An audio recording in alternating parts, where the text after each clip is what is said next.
Hello everyone guys, my name is Prashant and you are watching New Indian Era. So finally guys, आप देख रहे हो class 10th का science 1 का chapter number 2 का मोस्ट इंपोर्टेंट क्वेश्चन की सीरीज। मैंने इसके पहले ऑलरेडी आप लोगों को चैप्टर 1 के मोस्ट इंपोर्टेंट क्वेश्चन दे दिया है ग्रेविटेशन के।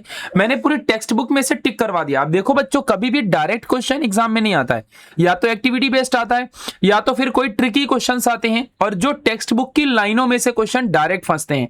तो जितना मैं करवा दूं उतना अच्छे से अगर आपने कर लिया तो आप खुद देखोगे आपके यूनिट टेस्ट में आप टॉप करोगे, सेमेस्टर में आप टॉप करोगे, प्रीलियम में आप टॉप करोगे और बोर्ड एग्जाम में तो पक्का टॉप करोगे। ठीक है, तो चलो शुरू करते हैं चैप्टर नंबर 2।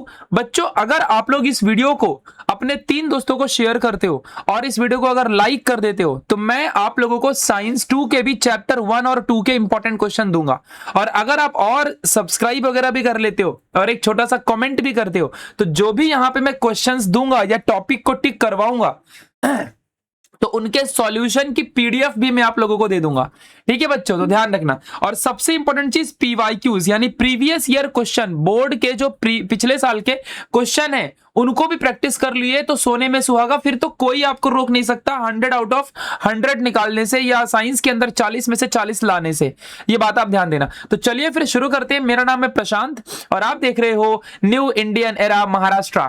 ठीक है, चलो स्टार्ट करते हैं गाइस आज के इस टॉपिक को। देखो बच्चों, सबसे इंपॉर्टेंट आपके सामने देखो यहाँ पे टेक्स्ट बुक है। अब आप ध्यान से देखना अच्छे से। इसी टेक्स्ट बुक में मैं ऐसी चीजों को टिक करवा दूंगा जो एग्जाम में आपके पक्का आएगा, और जो नहीं आएगा उसको पढ़ने की कोई जरूरत नहीं है। ठीक है, ध्यान से देखना। तो देखो भाई, सबसे पहले आपके सामने चैप्टर नंबर 2 है यहां पर, और इस चैप्टर नंबर 2 में क्या क्या जरूरी है चलो देखते हैं। सबसे पहले पेज नंबर 1 में आपको कुछ भी नहीं पढ़ना। ये डोबेरनर ट्रेड एक बार आप देख सकते हो, इसमें ट्रायड्स में क्या दिया हुआ है डोबेरनर के, जिसमें से फर्स्ट एग्जाम्पल आप जरूर याद कर लो। ये जो पहला एग्जाम्पल है ये आपको याद होना चाहिए। पहली चीज आप ये समझ लो। दूसरी चीज, आप लोगों को एग्जैक्टली ट्रायड्स एग्जैक्टली क्या होता है ध्यान देना। यहां से आप लोगों को याद करना है, यहां से लेकर के और आप लोगों को यहां तक की चीजें याद करनी है। लाइक एग्जाम में आ सकता है ना 1 मार्क्स के लिए, व्हाट इज ट्रायड्स। तो ये चीज आप समझ के रखना, डोबेरनर का ट्रायड्स ये लाइन, और ये एक एग्जाम्पल लिखना है बस। इसके ऊपर एमसीक्यू भी आता है। ठीक है, ध्यान देना। आगे बढ़ते हैं। फिर न्यूलैंड का ऑक्टेव्स लॉ है। तो अब यहां पे समझना जरा अच्छे से एग्जैक्टली। अब जो न्यूलैंड का ऑक्टेव है तो इसके लिए ना यहां पे ये लॉ ऑफ ऑक्टेव का ये डायग्राम, और न्यूलैंड भाई साहब क्यों फेल हुए तो ये कोबाल्ट और निकल के वजह से फेल हुए। ये 2 लाइन आप याद कर लेना, बस इतना सा याद करना है। हमारे न्यूलैंड भाई साहब ने टोटल 56 एलिमेंट को क्लासिफाई किया। ये लाइन भी आप याद रखना है, एमसीक्यू में आता है। ठीक है, बस जितना करवा रहा हूं उतना ही करना है। अब आते हैं मेंडलीव में। इन्होंने टोटल 63 एलिमेंट को क्लासिफाई किया था, ये याद रखना। बाकी कुछ भी इसमें से याद नहीं रखना है, ये बात ध्यान देना। दूसरी चीज, न्यूलैंड का जो पीरियोडिक लॉ है, ये लॉ ये पूरा as it is board exam में लिखना पड़ेगा फॉर 1 मार्क्स। ये एग्जाम में आता है, इतना ही पढ़ना है, ज्यादा कुछ नहीं पढ़ना है। अब आ जाओ बात करते हैं मेरिट्स एंड डीमेरिट्स में आप लोगों को क्या क्या याद रखना है। देखो बच्चों, वैसे तो मैं जब लेक्चर लूंगा इस चैप्टर का तो मैं आपको शॉर्ट में एकदम प्यारे से मस्त अच्छे से सिखा दूंगा। तो पॉइंट नंबर 1, पॉइंट नंबर 2 और आपका पॉइंट नंबर 3, ये तीनों पॉइंट्स पूरे पूरे याद नहीं करने। आप बस अगर ये लाइनें भी अगर याद कर लेते हो तो भी आपका काम हो जाएगा। जैसे कि पहला मेरिट इनका क्या था कि जो बेरिलियम का सब लोग पूरी दुनिया को एटॉमिक मास लगता था 14.09 है, लेकिन इन्होंने क्या किया, उसको करेक्ट किया और इन्होंने बताया कि भाई 9.4 होता है, 14.09 नहीं होता। फिर इन्होंने बहुत सारे एलिमेंट को प्रिडिक्शन दे दिया था जिनका नाम था एका बोरॉन, एका एल्यूमिनियम, एका सिलिकॉन। तो ये भाई बोर्ड एग्जाम में नक्की आता है, कंफर्म आता है। देख लो, एका बोरॉन, एका एल्यूमिनियम और एका सिलिकॉन, इनका एटॉमिक नंबर भी और आज के जमाने में इनका क्या नाम है। ये इतना जरूर याद रखना, ये बोर्ड एग्जाम में कंफर्म क्वेश्चन है भाई, कंफर्म। मतलब यहां से पक्का क्वेश्चन बनते हैं। चलो अब इनके डीमेरिट्स देख लेते हैं। तो डीमेरिट्स पहला, दूसरा, तीसरा और चौथा, पोजीशन ऑफ हाइड्रोजन में ये यहां तक, बस इतनी लाइनें आपको पूरी की पूरी याद करनी है।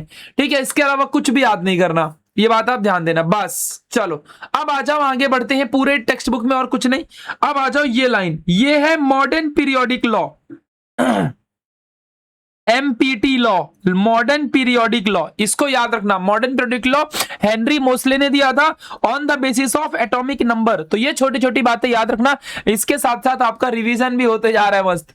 ठीक है, अब आ जाओ यहां से, आपको कुछ भी याद नहीं करना है, कुछ भी याद नहीं करना है। Structure of modern periodic table वगैरह ठीक है ठाक है। ठीक है, आप लोग को कुछ भी यहां से और पढ़ने लायक है नहीं जो आप लोग पढ़ भी सको। ठीक है, तो सीधा चलते चलो चलते चलो चलते चलो चलते चलो चलते चलो चलते चलो। हाँ, अब देखो, अब यहां पे आ जाओ, ये आपको मॉडर्न पीरियोडिक टेबल एक आपको दिख रहा है अच्छे से। अब जो ये पीरियोडिक टेबल आपको अच्छे से दिख रहा है ना बच्चों, इसमें क्या याद करना है जरा वो चीजों को देखते हैं। देखो भाई, सबसे पहली चीज तो आप लोगों को ये कॉन्सेप्ट बेस्ड चैप्टर है, तो यहां से ट्रिकी क्वेश्चंस बहुत सारे आते हैं। मतलब डायरेक्ट इसमें से क्वेश्चन कोई टीचर नहीं बता सकता। अगर वो बोले कि ये टॉपिक पढ़ लो यही आएगा ऐसा, तो वो आपको मूर्ख बना रहा है। ठीक है, ये बात आप ध्यान देना, वो आपको पक्का येड़ा बना रहा है भाई, क्योंकि यहां से कॉन्सेप्ट बेस्ड क्वेश्चन आते हैं। तो ये चीजें आप ध्यान देना, ऐसे क्वेश्चंस को आप कर नहीं पाओगे। जैसे कि मान लो आपको किसी का एटॉमिक नंबर पूछ लिया, बोलेगा उसमें कितने ऑर्बिट हैं, है ना, तो इलेक्ट्रॉनिक कॉन्फ़िगरेशन आपको आना चाहिए कि नहीं आना चाहिए। फिर उसके बाद पूछ लेगा आप लोगों से कि भाई एटॉमिक रेडियस कितना है, कब घटेगा कब बढ़ेगा, ऐसे टाइप के क्वेश्चन आ जाते हैं। तो ये कॉन्सेप्ट बेस्ड क्वेश्चन 1 लाइन के क्वेश्चन होते हैं, 1-1 मार्क्स के। तो ऐसे क्वेश्चंस में कोई इंपॉर्टेंट नहीं बता सकता आपको, लेकिन फिर भी मैं आपको एक चीज बता देता हूं, ध्यान रखना। 1 से लेकर के 30 तक के एटॉमिक नंबर पूरे आप याद कर लो, इतना तो आप लोग कर लो भाई। ठीक है, ये बात ध्यान देना। अब चलो आगे बढ़ते हैं थोड़ा सा। अगर हो सके तो ये वाला जो आपके सामने यहाँ पे टेबल दिख रहा है, ये इसको भी आप लोग पढ़ ही लेना अगर हो सके तो। अगर आप लोग कर पाओ तो, नहीं होगा तो कोई बात नहीं है, आज तक यहां से क्वेश्चन आया नहीं एग्जाम में। अब आगे बढ़ते हैं। वैलेंसी की डेफिनेशन 1 मार्क्स के लिए जरूर याद रखना। फिर उसके बाद एटॉमिक साइज में एटॉमिक रेडियस जो होता है हमेशा किसमें एक्सप्रेस किया जाता है, ये चीज आप जरूर याद रखना। ठीक है, ये बातें हो गई। देन उसके बाद आ जाओ, एक छोटी सी चीज और बताता हूं, metallic non metallic character, most important. ये भाई पूरा का पूरा डायग्राम है, मोस्ट इंपॉर्टेंट है, यहां से पक्का एमसीक्यू आता है। कैसे क्वेश्चन पूछते हैं मैं ये भी बता देता हूं, कि जैसे कि मान लो अभी यहां पे हाइड्रोजन है और यहां पर मान लो हीलियम होता है, आपको इतना तो पता ही है ना। तो अभी ऐसा पूछ लेगा कि हीलियम का या हाइड्रोजन का किसका एटॉमिक रेडियस ज्यादा बड़ा होगा। तो अब देखो यहां पे क्या लिखा है, डिक्रीजिंग एटॉमिक रेडियस, तो इस तरफ जाएंगे तो एटॉमिक रेडियस डिक्रीज होता है। तो हाइड्रोजन का एटॉमिक रेडियस और हीलियम के एटॉमिक रेडियस में से हीलियम का एटॉमिक रेडियस जो रहेगा वो कम रहेगा और हाइड्रोजन का एटॉमिक रेडियस ज्यादा रहेगा। समझ रहा है कि नहीं समझ रहा है? क्यों? क्योंकि यहां से इस तरफ जा रहे हैं ना, तो ऐसा डिक्रीजिंग ऑर्डर होता है ना, मतलब जितना आगे आगे जाएंगे वैसा वैसा एटॉमिक रेडियस डिक्रीज होता जाएगा। सो सबसे कम डिक्रीज किसका रहेगा, हीलियम का, और ज्यादा किसका रहेगा, हाइड्रोजन का। तो ये तीनों लाइनें पढ़ोगे ना, तो इसी तरीके से आपको इनके अंदर के जो एलिमेंट है ये सारे अगर याद रहेंगे, कौन किसके बाद आता है ना, कौन सा एलिमेंट किसके बाद आता है, अगर आपको ये याद रहेगा तो कॉन्सेप्ट बेस्ड क्वेश्चन आप सारे कर लोगे। इंपॉर्टेंट नहीं बताया जाता, मैं एक बात ध्यान रखना, जो बता रहा हूं इंपॉर्टेंट इस टॉपिक का नहीं है। ये पूरा याद कर लोगे तो समझ लेना कैसा क्वेश्चन है। जैसे कि अब यहां दिया decreasing order of atomic radius, तो अब इस तरफ से इस तरफ जाओगे तो एटॉमिक रेडियस डिक्रीज होता है। तो अभी यहां पे क्या है, यहां पे क्या है, यहां पे क्या है, यहां पे, यहां पे, यहां पे, यहां पे, यहां पे, हर जगह क्या है, समझ रहे ना। तो अभी जैसे कि अगर आपसे पूछ ले कि इस वाले में और इस वाले के कंपेयर में किसका एटॉमिक रेडियस ज्यादा होगा, तो ऑब्वियस बात है इसका ज्यादा होगा, इसका कम होगा, क्योंकि ये ज्यादा इस तरफ है।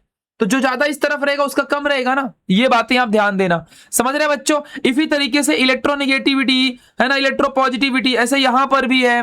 तो इन सबको याद कर लेना, कॉन्सेप्ट बेस्ड क्वेश्चन 1 मार्क्स के यहां से कंफर्म आते हैं। चलो अब उसके बाद आपको कुछ नहीं पढ़ना है, कुछ नहीं पढ़ना है, हो गया। एक लाइन यहां से पढ़ लेना, ये छोटी सी लाइन आप लोग कवर कर लेना, मतलब क्या ही है, ग्रुप 17 में हमारे हेलोजन फैमिली होती है, इतना पढ़ लो, हो गया। अब आ जाओ एक्सरसाइज के क्वेश्चंस, भाई डायरेक्ट क्वेश्चंस यहां से बनते हैं एक्सरसाइज में। अब देखो बच्चों क्या है एग्जैक्टली, आ जाओ मैं आपको समझाता हूं। ये क्वेश्चन नंबर सी, ये बोर्ड एग्जाम 2023 में डायरेक्ट आ चुका है। तो इसका कॉन्सेप्ट अगर आप लोग सीख लोगे ना, तो आप लोगों को बहुत ज्यादा बेनिफिट रहेगा। ये बातें आप ध्यान देना कि ये क्या चीज है भाई, ठीक है। तो ये चीज याद रख लो। दूसरी चीज आ जाओ समझाता हूं, क्वेश्चन नंबर 4 एक भी मत छोड़ना, क्वेश्चन नंबर 7 एक भी मत छोड़ना, और the most important topic question number 8 सीधा यहां से 2 मार्क्स के क्वेश्चन बनते हैं। तो चैप्टर 2 में से बच्चों एक्सरसाइज में से बहुत ज्यादा क्वेश्चन आते हैं। अगर बच्चों इस चैप्टर का वेटेज 5 से अगर 6 मार्क्स का है समझ लो, तो टोटल 4 मार्क्स तो आप इजीली सिर्फ एक्सरसाइज करके निकाल लोगे, सिर्फ एक्सरसाइज करके ही निकाल लोगे। मैंने अंदर देखो ज्यादा इंपॉर्टेंट नहीं बताया, कॉन्सेप्ट बेस्ड चीजें आपको बताई हैं, लेकिन अगर आप एक्सरसाइज सारा कर लेते हो तब तो भाई मजे ही मजे, जिनमें से कभी भी करना चाहे मत करना, लेकिन क्वेश्चन नंबर 4 कभी मत छोड़ना, क्वेश्चन नंबर 7 के सारे क्वेश्चन छोड़, एक एक लाइन के क्वेश्चन है, 8वां कभी मत छोड़ना। ये सारा एक्सरसाइज आप लोगों को बच्चों अच्छे से याद करना है, क्योंकि डायरेक्ट यहां से क्वेश्चन सेक्शन डी में आता है 4 मार्क्स का। क्या दिया रहेगा पता है क्या? ऐसा ये लाइन लिखी रहेगी, ये जैसे कि मान लो ये लिखा रहेगा, right the name and symbol of the element from the description, और एक क्वेश्चन, 2 क्वेश्चन, 3 क्वेश्चन, 4 क्वेश्चन, ऐसे 4 क्वेश्चन दे देगा 4 मार्क्स के लिए। समझ रहे हैं बच्चों मैं क्या कह रहा हूं? ये बातें आप लोग ध्यान में रखना। तो इस तरह से आप लोगों को टॉपिक्स आते हैं एग्जाम में। अब अगर आप लोगों को चाहिए बच्चों की प्रशांत भैया आप इतने अच्छे से सारी चीजें बता रहे हो, तो इन सारे जो भी यहाँ पे टॉपिक्स आपने टिक करवाया है, इन सभी को अच्छे से पढ़ा दो ना, डिटेल में ये चैप्टर पूरा समझा दो। अगर आप ऐसा बोलते हो तो मैं आप लोगों के लिए एक डिटेल्ड लेक्चर लेके आ जाऊंगा। अगर आपने कमेंट किया और अगर 100 कमेंट्स भी आ जाते हैं कि भैया चैप्टर 2 का डिटेल्ड लेक्चर ला दो, तो मैं ला दूंगा। ग्रेविटेशन का मैंने ला दिया है, अगर आप इस चैप्टर का मांगोगे तो इस चैप्टर का भी मैं लाके आपको दे दूंगा। ठीक है बच्चों, सो कैसा लगा मेरा आज का ये सेशन, आज का ये वीडियो क्लास 10 साइंस 1 का चैप्टर नंबर 2 का इंपॉर्टेंट। अगर आप लोगों को बच्चों पूरे साइंस 1 की इंपॉर्टेंट चाहिए तो बस आपका सपोर्ट और प्यार बनता है। इस वीडियो को अपने 3 दोस्तों को फटाफट शेयर कर दो और मैं वो सारी चीजें आप लोगों के लिए लेके आ जाऊंगा।